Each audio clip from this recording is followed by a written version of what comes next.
انہوں نے ایران کے ساتھ ایگریمنٹ کر لیا ہے، ان کو آفیشیل اوکے ہو گیا ہے، نیا روٹ ہے۔ پاکستان کو اس خطے میں ان لوگوں کی غلط پالیسیز کی وجہ سے اور اپنے ہتھیار کو غلط استعمال کرنے کی وجہ سے پاکستان کو مزید ارریلیونٹ کروا بیٹھے ہیں۔ وہ ایران کے رستے سے جائیں گے، یہ انہوں نے ان کو بتا دیا ہے۔ نہیں کرنے چاہیے تھے، راستہ نہیں روکنا چاہیے تھا؟ نہیں، میں یہ بات نہیں کر رہا، بہت سے چیزیں تھیں، بہت سے ایسپیکٹ تھے، یہ تو وہاں جا کے سرنڈر کر آئے امریکہ میں، اور اس طرح مل کے آئے جیسے غلام اپنے مالک اور آقا سے ملتا ہے۔ وہ امریکہ ایک ایسا ملک ہے، دیکھیے کہ وہ، میں پہلے بھی کئی بار کہہ چکا ہوں، ندیم ملک صاحب نہ وہ کسی کا پائیدار دوست ہے نہ پائیدار دشمن ہے، اس کی دوستی اپنے مفاد کے ساتھ ہے، جو جتنا نیچے لگے گا اس پر اتنی چڑھائی کرے گا۔ ہر شخص اور ہر ملک کو اپنی حدود کے اندر رہ کر اپنے ملک کے مفادات کا دفاع کر کے بات کرنی چاہیے، اور آپ کے اندر یہ طاقت ہونی چاہیے کہ نو بھی کہہ سکیں، نو کہہ سکیں۔ نو کہنے کی طاقت کرپٹ لیڈروں میں کبھی نہیں ہوتی۔ اور نمبر 2، پھر ان کو $2 ارب اس کا بھی نو کر دیا ہے IMF نے، $2 بلین کا۔ پھر یہ خفیہ طور پہ جہاز لے کر کہیں گئے ہیں پڑوسی کے ملک میں، انہوں نے $1 ارب کا دینے کا کیا ہے، مگر کہا ہے کہ ہم پھول دیتے ہیں $1 ارب کے، اس کے ساتھ ہمارے کانٹے بھی ہوں گے، کانٹے بھی برداشت کرنے ہوں گے۔ اب دیکھتے ہیں یہ پھولوں کے ساتھ کانٹوں میں کہاں تک جاتے ہیں۔ یہ وہ کانٹے ہیں جن کے ذریعے خون بہتا ہے پاکستان کی سرزمین پر، جو آپ نے شروع میں بات کی، فرقہ واریت ہوتی ہے، قتل و غارت گری ہوتی ہے کہ ہمارے کانٹے بھی برداشت کرو۔ جب اس قوم لیڈرشپ میں ویژن نہیں ہے، دنیا عالمی طاقتوں کو پتا ہے کہ نالائق لوگ ہیں۔ 7 نکات کون سے ہیں ڈاکٹر صاحب؟ ان میں سے میں نے یہ 2-3 تو بیان کر دیا نا، اور ایک یہ بھی بیان کر دیا کہ انہوں نے اپنی پالیسی سے ان کو جسٹ آگاہ کیا ہے کہ اب CIA سے لے کر ڈرون اٹیکس کی اتھارٹی ہم نے پینٹاگون کو دے دی ہے، اور اس کی وجہ سے نیچرلی ایک پروسیس میں تبدیلی آئے گی، میکانزم میں، اور سیولین پر حملے کم ہو جائیں گے ڈرون، چونکہ جب پینٹاگون کے پاس جاتی ہے تو وہ strictly according to law of war چلتے ہیں، وہ دہشت گردوں پر چن چن کر حملے کریں گے، سیولین تو تعداد کچھ کم ہوگی۔ اس طرح کی چیزیں انہوں نے بتا دی ہیں۔ ساتھ یہ کہہ دیا ہے کہ آپ کو ایران کی پائپ لائن انڈیا بھیجنے کا جو راستہ تھا اس کی اجازت دیتے ہیں، چلو کر لو۔ اچھا، Iran Pakistan gas pipeline کی اجازت مل گئی ہے امریکہ سے پاکستان کو؟ اب دے دی، آج کی گفتگو میں پرابلم بتا دیا ہوگا پروبیبلی، میں آپ کو گیس بتا رہا ہوں، اور قوم جان لے گی ود ان ویک اور 2 ویکس کہ وہ کر لیں، آپ اجازت ہے۔ اور آخری بات یہ کہ اس کو ٹریس کریں ندیم ملک صاحب، یہ جو کچھ بکے گا پاکستان میں، PIA بکے، ٹیلی کام بکے، اسٹیل مل بکے، جو ادارے بکیں، خریدنا آپ نہیں ہے ندیم ملک صاحب، معذرت سے میں آپ کو فیگوریٹیولی یا مجازن کہہ رہا ہوں، آپ ندیم ملک، پاکستان میں آپ کا نام ندیم ملک ہے، امریکہ میں آپ کا نام کچھ اور ہے، برطانیہ میں آپ کا نام کچھ اور ہے، یورپ میں آپ کا نام کچھ اور ہے، UAE میں آپ کا نام، قطر، کویت، بحرین میں ہر جگہ آپ کے نام مختلف ہیں، Saudi Arab, Sri Lanka, Thailand, Australia, Malaysia, India, آپ کے بہت سارے نام ہیں۔ آپ جس نام سے جس ملک سے چاہیں خرید رہے ہیں، مال دراصل ندیم ملک صاحب کے گھر ہی جانا ہے الٹیمیٹلی۔ نام راست چارج ہے میاں نواز شریف کے خلاف، قادری صاحب بہت سخت چارج ہے جو آپ لگا رہے ہیں۔ میں ندیم ملک صاحب آپ پر لگا رہا ہوں۔ ٹھیک ہے، آپ میرے خیال میں ایز اے میٹافر آپ یوز کرتی جائیے، مجھے کوئی اعتراض نہیں ہے، لیکن سننے والوں کو سمجھ آ رہی ہے۔ اچھا، میں تھوڑا سا میں کہہ رہا ہوں کہ آپ کے ندیم ملک صاحب، آپ کے بہت سارے نام ہیں پوری دنیا میں، بالکل ٹھیک، جس نام سے چاہیں خریدیں، مال آپ کے گھر جانا ہے۔ قوم کو اویئر کرنا چاہتا ہوں، ہم اپنی ریلی اویئرنیس کی 29 دسمبر کو کر رہے ہیں انشاءاللہ لاہور میں، اور اس کے بعد اگلے اتوار کو راول پنڈی میں۔ دنیا دیکھے گی کہ عوام کس طرح پہ پریشان ہو کے اٹھ رہے ہیں۔ ہم آئین کی بحالی چاہتے ہیں ملک صاحب۔ ڈاکٹر صاحب 2-3 اور ایشو کور کر لیں، پھر کلوزنگ میں ریلیز کے اوپر بھی آتا ہوں۔ ہم نوجوانوں کو روزگار دینا چاہتے ہیں۔ ایک چیز میں نے آپ سے قادری صاحب، پاکستان میں ہم ایک ایسی سٹیج کے اوپر آگے ہیں کہ ہمارے علماء کرام جو ہیں ان کا رول جو ہے کچھ معاملات کے اندر ہمیں مسائل میں الجھا رہا ہے، حل نہیں دے رہا۔ فوج کا ایک افسر جو ہے وہ دہشت گردوں کے خلاف لڑتے ہوئے اگر جان سے جاتا ہے تو اسے شہید کہیں، یا دوسری طرف جو مارنے والا ہے اس کو شہید کہیں؟ اس کے اوپر تھوڑی سی روشنی ڈال دیں آپ، میرے خیال میں بہت کلیئر جواب دیتا ہوں ملک صاحب۔ ایک فوجی جوان جو اپنے ملک کی سرزمین کی حفاظت کے لیے اور دہشت گردی سے لڑتے ہوئے مرتا ہے، وہ شہید ہے، شہید ہے، 100 بار شہید ہے، آقا علیہ السلام نے فرمایا۔ اور جو شخص کسی دہشت گرد یا قاتل کو شہید کہتا ہے وہ اسلام کی خدمت نہیں کرتا، کفر کی خدمت کرتا ہے۔ اور یہ جو گلے کاٹے جا رہے ہیں، مسلمان کے گلے کاٹ رہا ہے، شیعہ سنی کا، سنی شیعہ کا، دیوبندی بریلوی کا، بریلوی دیوبندی کا، فرقہ واریت کا گلا اگر کوئی کاٹ رہا ہے وہ کفر کی خدمت کر رہا ہے۔ اسلام تو غیر مسلم پرامن شہریوں کا گلا کاٹنے کی اجازت نہیں دیتا، ان کی جان، مال، عزت و آبرو کی حفاظت دیتا ہے، انہیں برابر شہری کا تحفظ دیتا ہے، چاہے جائے کہ مسلمان پہ چڑھ دوڑے۔ علماء کا فرض ہے کہ اس وقت وہ نکلیں اور پاکستان کو دہشت گردی سے بچانے کے لیے، بلکہ میں کہوں گا انتہا پسندی سے بچانے کے لیے، پاکستان کو ماڈریٹ ملک، معتدل بند ملک اور ترقی یافتہ ملک بنانے کے لیے وہ بھی رول پلے کریں اور عوام بھی رول پلے کریں۔ علماء کرام کفر کے فتوے جاری کرتے ہیں مخالف سیکٹ کے لیے، مخالف فرقے کے لیے، ان کے لیے آپ کا کیا حکم ہے؟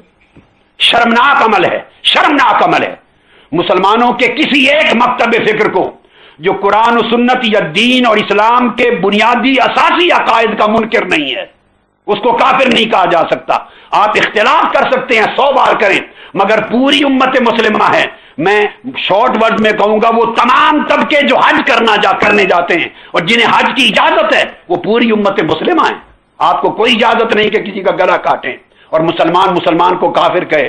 حضور علیہ السلام نے فرمایا کافر کہنے والا جس کو کہتا ہے اگر وہ کافر نہ تھا تو کفر پلٹ کر اسی کے منہ پہ آ لگتا ہے۔ اچھا ڈاکٹر صاحب، ایک اور ایشو جو ہے جس کے اوپر واقعتاً قوم کو انقلاب کی ضرورت ہے، آپ کو میں چاہوں گا اس ایشو کے اوپر آپ دھرنا دے کے بیٹھے ہیں، وہ ہے مسنگ پرسن جو پاکستانی غائب ہیں پاکستانی سرزمین کے اوپر، اس کے اوپر آپ کیا کریں گے؟ میری پوری ہمدردیاں مسنگ پرسنز اور ان کی فیملیز کے ساتھ ہیں۔ ان اداروں سے پوچھیں یا اس شخص سے پوچھیں، اس شخص سے جس نے 5 سال یہ ڈرامہ رچایا ہے، اس ایک شخص سے پوچھیں مسنگ پرسن کے نام پر۔ وہ جانے والا ہے، ڈرامہ رچایا ہے، سیاست کی یا مسنگ پرسن کی، مگر لوگوں کو پہنچایا نہیں مسنگ پرسن کے گھر تک۔ میں اس پر نہیں کروں گا۔ میرا کہنا یہ ہے کہ آپ 50-100 مسنگ پرسنز کی بات کرتے ہیں، یا پورا ملک مسنگ پرسن ہو چکا ہے، پورا پاکستان مسنگ پرسن ہے۔ 18 کروڑ کا ملک، قائد اعظم کا ملک مسنگ ہو گیا ہے۔ اس کھوئے ہوئے ملک کو پھر ہم نے دوبارہ بازیافت کرنا ہے، قائد اعظم کے ملک کو بحال کرنا ہے۔ کیا آپ حمایت کرتے ہیں کہ جنرل پرویز مشرف کے اوپر یا وہ جو فارمر ملٹری جنرلز ہیں ان کے اوپر آرٹیکل 6 کا اطلاق کیا جائے؟ دیکھیے میں اس پر کوئی کمنٹ نہیں کرتا، لیکن اگر اس پر کرنا ہو مجھے کوئی اعتراض نہیں ہے۔ تو جس دن کو ہوا تھا 12 اکتوبر، اس دن سے جو شریک ہے اور ان کو جائز قرار دینے والا بھی جو ہے، خواہ وہ جج ہے، جج کے نام پر بیٹھا ہے یا پارلیمنٹ کا ممبر ہے، وہ سارے آرٹیکل 6 میں لٹکائے جانے چاہیے۔ یہ نہیں ہو سکتا کہ ایک شخص ملٹری کو کرے، ڈاکہ زنی کرے اور اس کے 2 فیز ہوں۔ پہلے فیز کو آپ جائز کر دیں، جی پارلیمنٹ نے کر دیا، وہ پارلیمنٹ اسی کی بنائی ہوئی تھی، ججز نے کر دیا، ججز نے اسی کا حلف لیا ہوا تھا۔